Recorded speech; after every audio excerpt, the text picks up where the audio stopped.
नमस्कार. जिल्हा परिषद प्राथमिक शाळा बिटरगाव येथील एक चिमुकली आपल्या आईला मोबाईल मागते. ती आई मोबाईलसाठी हट्ट करते.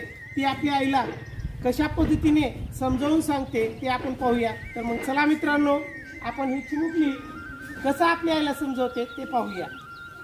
नमस्कार, मी आहे स्वरा. नमस्कार, मी आहे अश्वदा. नमस्कार, मी आहे सुनीता. माझं एक ऐक ना बाई, मी आता मोठी झाले असं तूच नाही का म्हणालीस? मग मला एक सगळ्यांसारखं एक छान मोबाईल फोन पाहिजे की नाही? त्याच्यासाठी म्हणजे काय, बोलण्यासाठीच असतो ना मोबाईल फोन. ताईने मागितला की लगेच मिळतो. दादा तर त्याचा मोबाईल कॉलेजला सुद्धा नव्हतो. बाबाकडे दोन मोबाईल फोन असतात. आम्ही मागितलं का परत काय त्याची एक ताईडे, तू कुठून काही बोलू नको ना. तुला जेव्हा मोबाईल घेतला तेव्हा मी काय बोलले होते का गो? हो, आम्हालाही महत्वाचं काम असतं, महत्वाचं बोलायचं असतं. आई, पुढच्या महिन्यात माझा वाढदिवस होतो. मित्रमैत्रिणींना बोलवायला किती मजा येते. हॅलो, उद्या माझी बर्थडे पार्टी आहे. तू जरा लवकर येशील का?